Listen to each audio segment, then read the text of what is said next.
جنايو جنايو جنايو جنايو تبوزو أبيك تفارمو تجاف ترتريد يقفلتو تحكمو باللي في الخطمت حكاي عيني تقرين زخدو بزوحي وزمخني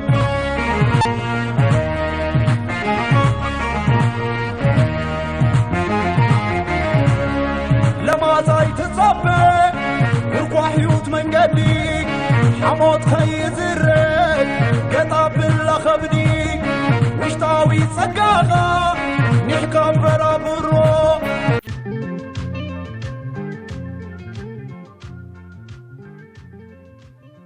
ፀሓይ ውፅዓት ሓደ ካብቶም ኣብ ዝመዋእል ብሰፍሐ መልክዑ እናተዘርግሐ ዓብዪ ኣበርክቶ ኣብ ምሃብ ዝርከብ ዘሎ ዓይነታት ፀዓት እዩ። እዚ ፃቕምታት እዚ ዕዙዝ ኮይኑ ስለ ዝተረኽበ ድማ ሎሚ ሃገርና ሓንቲ ካብተን ተጠቀምቲ ናይ ቴክኖሎጂ ንምዃን በቒዐን ዝርከባ ዘለዋ ሃገራት ዓለም ኮይና ትርከብ ዘላ። ኣብ ውሱን ከባቢታት ዝተመስከረ ስራሓት ከዓ ሎሚ ብሰፍሐ መልክዑ ኣብ ምዝርጋሕ ይርከብ። ሓደ ካብኡ ድማ እዚ ንብዙሓት ዓድታት ንዞባ ዓረዛ ፍኖት ብርሃን ፈጢሩ ዝርከብ ዘሎ ፕሮጀክት ፀሓይ ውፅዓት ዓረዛ ማይ ድማ ከም ኣብነት ክጥቀስ ይከኣል። ኣብ ተጠቃምነት ሓይሊ ኤሌክትሪክ ሓደ ብርሃን ልዕሊ ኩሉ ይስራዕ እዚ ዘዛርብ ነገር የለን እዩ ብርሃን ዘዛርበና ነገር የለን እዚ 14 ሰዓት አለ ዝተረተረ አይኮን ስለዚ ኩለና ቤት ጽሕፈት በኤሌክትሪክ ተጠቀማሉ ጣሓንቲ ማይ መሎ ካልእ ከምዚ እንዳፋጉረዶ እንዳገለጽ ብሎ ኩለን ተንትካላት በዚአን ዝኸላ 24 ሰዓት ከአገልግሎት አለው ማለት ስለዚ ህዝቢ ሓደ መሰረቶች ፈጢሩሉ ግን ከንደ አነ ተዛረብ ናብ ተዝባዕሲሁም ተዛረብ ጥበቃ ሓንቲ ከመብራህት ወሳኔ ወጎ ኤሌክትሪክ መጥቃም አለው ካልእ ብዙሕ ነገር ምስ ኤሌክትሪክ ተኣሳሲሩ ዝኸይድ አለው ስለዚ ደረኽ ማዕባለ ስለዝኾነ ኣብዚ ዘማት ነገር የለን 37 ዓታት ኤሌክትሪክ ረኺበናላ ግና ኣብ መስርሕ ዘለዋ ብሕጂውን ተስፋ ዘለወን ሰለስተ ዓድታት ኣብ ዝቐፅል ቀረባ እዋን ክንዘርግሓለን ኢና ማለት እዩ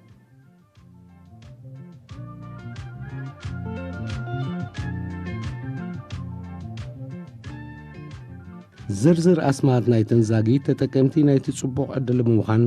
ኣብ ምዕባለን ገስጋስን ደራኺ ዝኾነ ጮራ ብርሃን ረኺበን ዘለዋ ዓድታት ከዓ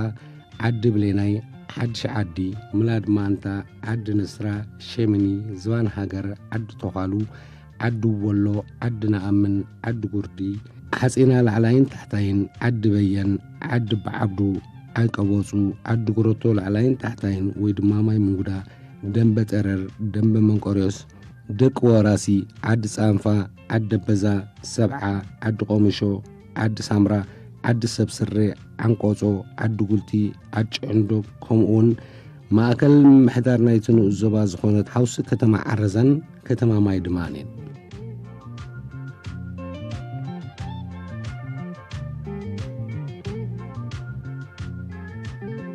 ብዛዕባ እቲ ነበርቲ ናይትን ገመድ ሓይሊ ኤሌክትሪክ ተዘርጊሕለን ዘሎ ዓድታት ናብ ቤቶም ዘእቱ መስመር ንምትትታውን ኮንታተረ ወይ ቆጻሪት ንምግጣምን ዝሕተትዎ ስማዊ ክፍሊትን ዝርዝራቱን ኣመልኪቱ ከብር ከለኻ ኢንጂነር ክፍላይ እቲ ህዝቢ ኣብዚ ዘሎ ከም ፕሮጀክት ማለት መንግስቲ ኤርትራን መሻርክቱን ዝተመወለ ፕሮጀክት ኮይኑ ከም ብናፃ ከም ድመፀ ገሪኡ ዝቆፅሮ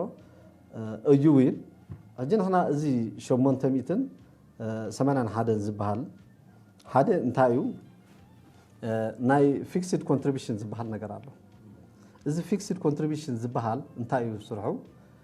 ሓደ ነገር ንብረት ይባላሸሞኒ ንዑ ምዕረይ ናብ ትራንስፎርመር ኣለና ንትራንስፎርመር ከተዕሪ ክባላሾ ክእል እዩ ከተዕሪ እንድሕር ኮንካ ግድን ገንዘብ ሒዝካ ክትቀፅልና ኣለካ ሕጂ ፊክስድ ኮንትሪቢሽን ዝበሃል ማለት እዚኣተን ክንደይ እንደኾና መሰለኩም 300 ጥራይ ምናልባት ኣብ ካልእ በብደረጅኡ ስጋብ 7000 ድኽፈል ኣብ ካልእ ከባቢታት ማለት እዩ ኣብዚ ግን ምስቲ መናብሮ ህዝብን ምስቲ ደሎት ኣሽም ተባሂሱ 300 ጥራያታ ፊክስድ ኮንትሪቢሽን ተዋሂባቶም ዘሎ ዲፖዚት ወይ ድማ ትሕጃ ዝበሃል ድማኒ ትሕጃ ግን 500 ጥራይ እዮም ዘለዎ ሕጂ ትሕጃ ንምንታይ ኢኻ ተእትዎ ትሕጃ ዝበሃል ሓደ ዓሚል ኤሌክትሪክ ክጥቀም ፀኒሑ ኣብ መንጎ ዕድኡ ከይከፈለ ከቋርፆ ከሎ ከም ትሕጃ ትሕዞ እዩ ካልእ ወላ ሓንቲ ታእሽም ነገር ኣለዋ ትሕጃ ክበዝሕ ክእል ክውሕድ ይኽእል ግን ኣብ ምንታይ ድምርኮስ ኣብቲ ናይቲ ዓሚል ታእሽሙ ማለት እዩ ሕጂ እሰብ እዚ ብዝተፈላለየ መገዲ ዕድኡ ከይከፈለ ክኸይድ ክኽእል እዩ ስለዚ ከም ትሕጃ ተባሂሉ እዞን 500 ክፍላ ሕጂ ድምር ክልቲአን ናይ ቲምብር ናይ ገለ ተባሂሉ ኩሉ ምለን 881 ናቕፋ ጥራይ ዝኸፍል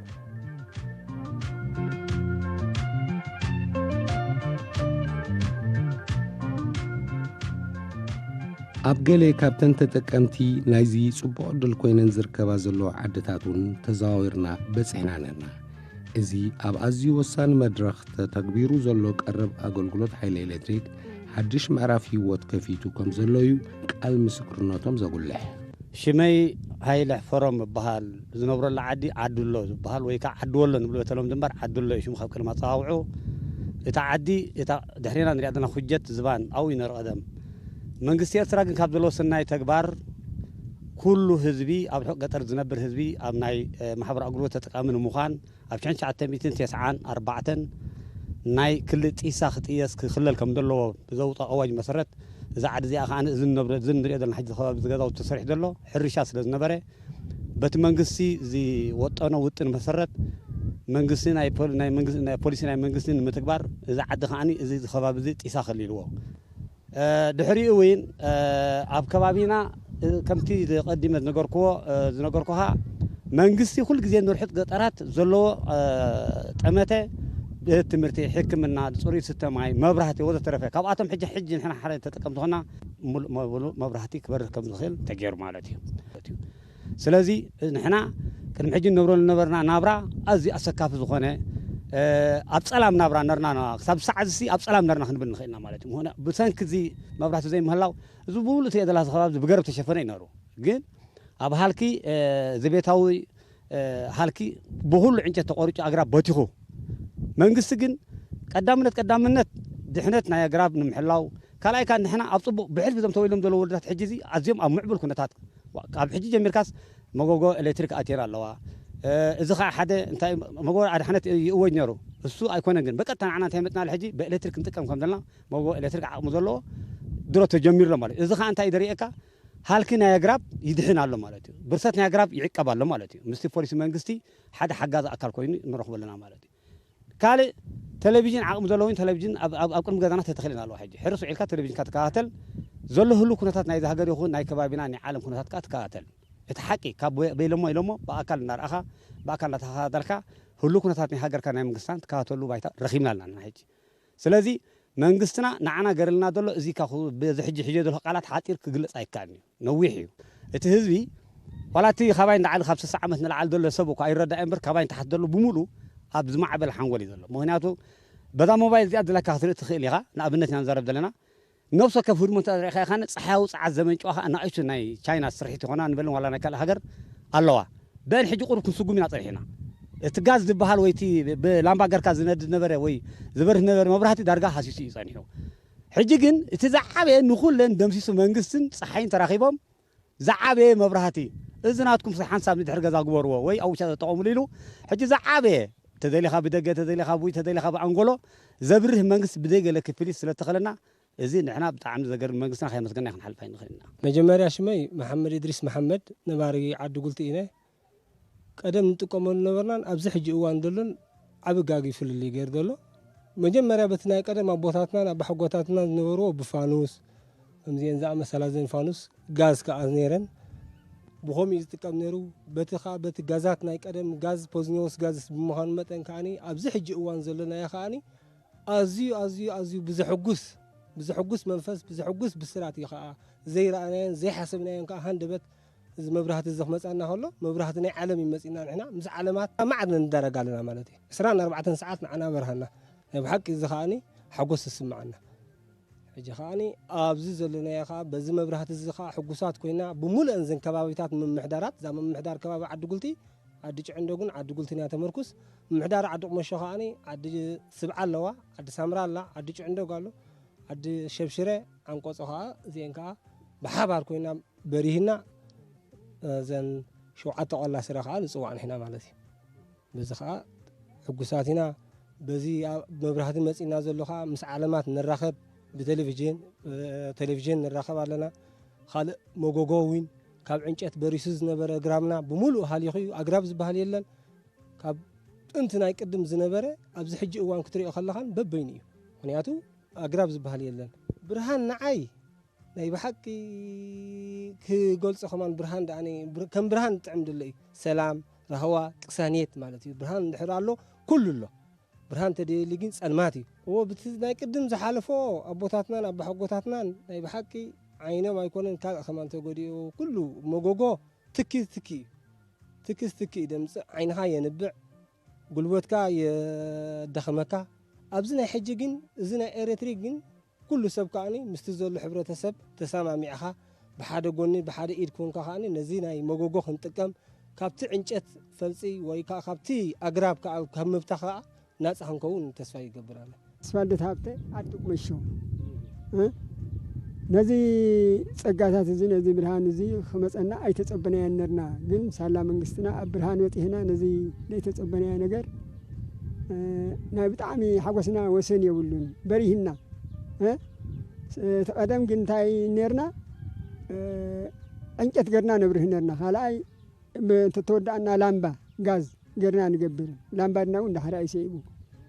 ነዚ ኩሉ ግን ሓሊፍና ብፀጋታት ዝበፂሕና ግን ሓሊፍና ኣሎ ብርሃን ርኢና ብርሃን ሃብኩም መንግስትና ደው ብሎ በሪህልና ኣሎ ሕራይ ስመይ እኳ ገብረ እግዚአብሔር ዘመንፈስ ዝበሃል ነባሪ ዓንቆፀ ኮይነ እዚ ከባቢ ናይ ብሓቂ ዕድለኛ ክብል ይኽእል እየ ንሕና ኢና ዕድለኛ በዓል ኣቦይ ዘይኮንስ ንሕና ኢና ዕድለኛ ከም መንእሰይ መጠን ኣብ መንእሰይ ኣብ ግዜ ንእስነትና ዝዕድል ዝኽንረክብ ከለናስ ቀሊል ኣይኮነን ዝሞሳ እዚ ከዓኒ ካብ ቀርኒ ኣፍሪካ እቲ ዝበለፀ ክበሃል ከሎ ኤርትራውስ ትሕበን ኢኻ ሕጂ ከዓኒ እዚ ከባቢ ከዓኒ ዓዲ ስብዓ ዓዲ ቁመሾ ዓዲ ሳምራ ዓዲ ሸብሽራ ዓንቆፆ ከምኡውን ዓዲ ጉልቲ ዓዲ ጭዕንዶግ ክሳብ ደብረ ኣምነ መርቆርያስ ገዳም ዘሎ ሙሉእ ኣገልግሎት ትረክብ ከም ዘሎ እቲ ህዝቢ ከዓኒ ወፊሩ ብዕንጨት እናበር ከም ነበረ ብኹቦ እናበር ከም ነበረ ንብርሰት ኣግራብ ከም ዝነበረ እዚ ንምድሓን ከዓ መንግስቲ ከዓ ዝገብሮ ዘሎ ጎስጓስ ሕብረተሰብ ኣብ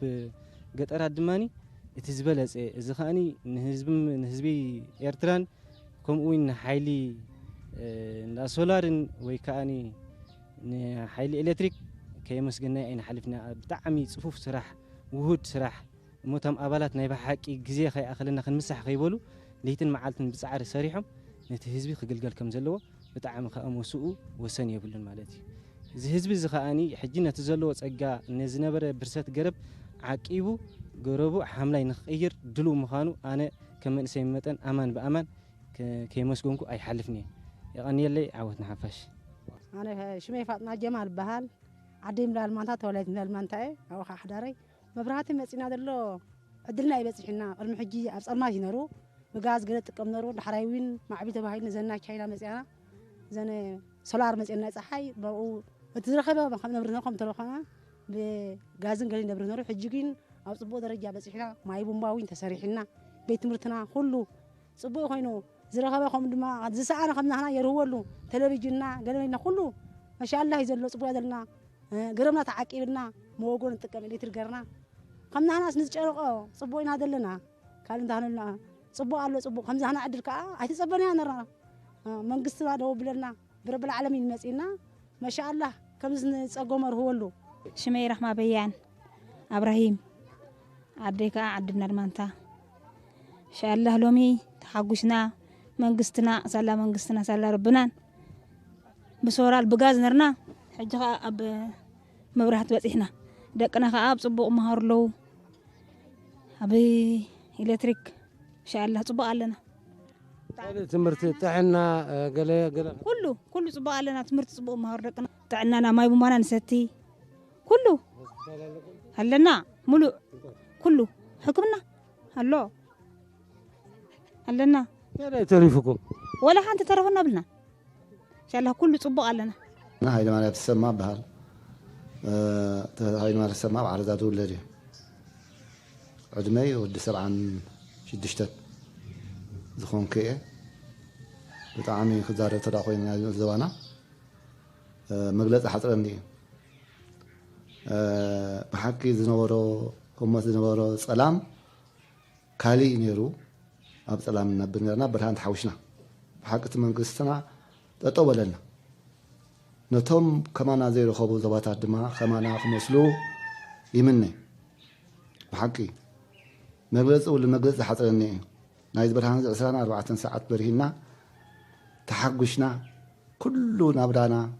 بحق صبوق رينا أبزع دمينا زي بحق صبوق رينا أنا خمس جنو مجلس بول مجوجو ليترك كم دلايكا زخونا نابرا خوتا كم دلكا بيت مرتنا نهلكا ببرهان نبيت عفتنا كله نهلنا نابرانا صبوق برهان يدو وريدنا دلو بحقي إذا مجلس تقوله يقولون كل كارك له زيو تنابرا بحقي كاب سلامنا برهان أتينا بحق مجلس له كل كارك نزيه سمي قدي جبروهات كافل بحال تعمت يتحوسات مع رزح مسناس إنت مزيه 3 عمت أبزع الدقيرة حجين شعون كوادع دروخ الله سماين مريتن موراتيش عن حنان ما ينبرن كل قرب نسي أي نبرن مسناس إنت كمت خلهم علتي أبزوش 3 عمت قن عدمان من قستنا أبزوش 3 عمت بزحرهن مجمريا ماي زا ماي غونغا أبزي عدلا ديغا تغير لنا من قستنا صبو كسب زعلت زي بماي أي تسكفنان بحبوشو فتح كحجي إذا سولار متسينا يسران 4 ساعات كنبره موغوغو ناريو كالي حفشاوي نطفتات ناي منغستري حكمنا ناري بيت مرت ناري خالق كالي دي بزي سكفتا يسران 4 ساعات نبرها لنا تقول كله انجيتنا دعقبلو غربنا دعقبلو حفشاوي نحنا تعواسنا نقولصلو كل نطفتات ناي غزاريو ناي دغديو بليتشي 4 ساعات نبرهنا صبوا لنا حاجسنا وسني يقولون هرا إنجنير كفلاي أنا بوغني حطوطاتي أبزود له بوغن كاجن كبال الله تقولوا نجار أنت دهليو أدلك بكا كابزناي صحايو ساعات زبال كابتن كفالات ناتن اتدخبره باتري سقاب حجوين عمت ببع عمتو نداتا محايشه دمص دلو كانت هونه سقاب حجين كل جزء حادة تصقى دخفة تصقم نايم تايدلو ناي باتري مالتي سلازي أبجزء قطر اللي حركينه مول صحيح سلازله كل نتفتات كتتطعم كاش قريبلن جزء اللي تتقم تكون كان جين كباتري سلة تتقم دلخا بهالله مالتي اتيالتي كوداي تتخزين النبرة كوداي سلازي نزي مخزن نزي التي كي ودا انت تحت قبر لله كان حركينه نعود حقسك تقبر لك ناي بالجنراتر مالته جنراتر ما انت اتوسد لها ندادي ndaوسكا نتي باتري ndملأخا دخيد نغاري سلازي بغزي قطر تتقم كلها ولا حنت تطفو نغار يلم مالته بركه خاب صحايو تصحاي دودا نغار كونن سلازي بغزي قطري تتقم لها مالته بغزي ليت ግን ناي ندادي كساراون تمصالك مغنياتون اتباتر اكل سلازي كل انت ختصل ليها جنراتر تصل ليها اسو دماني يودع له نداد مالتي حجي انا ابزي انت كبل كم مخري خبز دالي نقول تتقاماي بفلاي ابزي بروجكت ابزي عرزان مايدمان كباب عتان دلو بروجكت تتقامي كل غزي بغزي قطري كتقم كم زلو كل نتفتات نابنت مغوغو خاغو تخين بغزي قطر صحاي تقامالو بغزي قطري حج اللمدي نحنا نتالو نا حبرتسبنا كل غزي بنوغو قدمي مفارم نابتاشم نوغو اديتاتنا نوغو ان مغوغو داغدا حدتي رسن خيكونن نوغي انتقاما ازي جين كم لند خحز زغبن مخنياتو مستي نحنا ناي ممنچوي الكتريك صحاياو صعات سلازخونه نعو اب غمت اتين كل غزي اب صحايا بتوصل له تقام خلا زياده نتي ناي ممنشوي إلكتريك ناتو sustainability مالت اتي ناي قصالنت هو وحسنت كرغاغص تخوينو بغزي قطر طراك تقام بغزي قطر متقام كم زلكوها كلتا مخسب الله حاده تباتري اي وداني قطيفو كلاي ندادي اي نتقامنا لنا اي نخسرنا لنا بدرجه تاش نكون حسو خلنا سلازي بزياده تاع ነገር كل غزي حاجه تقام تخوينهم كاب ساعات شمونت الفرعان سقاب ساعات 4 دولار ساعات غزي انت تتطقمهم تي برتوع قندي تي انرجي دطف اب ايرتران تاع يدلو موغوغو اتا قندي الكتريك تهلخ اب عدنا ازيتا سلازي زناي موغوغو قدا ديتات دغي مخلاو بازدل انت بغزي قطر طراك تقام خمزلون مردات هراوالو ማለት ክፈልጥሎ ምናልባት خالق መረዳት አለው ናምነት بنداد زيت نጥቀም እንድሕር ኮይና ኩሉ ግዜ ኣብ ግዜ ላይ ተተጠቀምና እዩ እትዳሐሸ ስለምንታይ እዩ ብግዜ ቀትሪ ኣብቲ ነዳድ ዘለዎ ማለት እዩ እንታይ እንጥቀሙ ፋብሪካታት ኣለዋ ኩሉ ንጥፈታትናስ ከም ልምዲ ብግዜ ቀትሪ ኢና ንገብሮ ኣብ ኤርትራ ስለዚ እንታይ ምዕድን ማዕዳንህም ኔርና ቅድሚ ሕጂ ኩሉ ተጠቃሚ ብግዜ ለይቲ እንተዳ ኮይኑ ዝያዳ ሃይል ረክብ كلاي دحان دخونه ناي هالكدما الله إنا نبلا بجنراتر سرعة أزجن بأنصاري الزارب زلهم انتايو تممنشأو نحنا صحاو صحاتنا لا خاب صحاي زركب صحاي ما بجزي قطري أزلا سلازي كمتي ناي كان نقوله زي كنا أبزجن بجزي قطري كل نتفتاتنا أنت جرنا تدبلت صحاي نركب بقول نجار ولا بواقعين تدبلت بجزء قطر تتقابلنا لي وتدحيش كلاي بجزء قطري أخول حيدي نركب سلسلة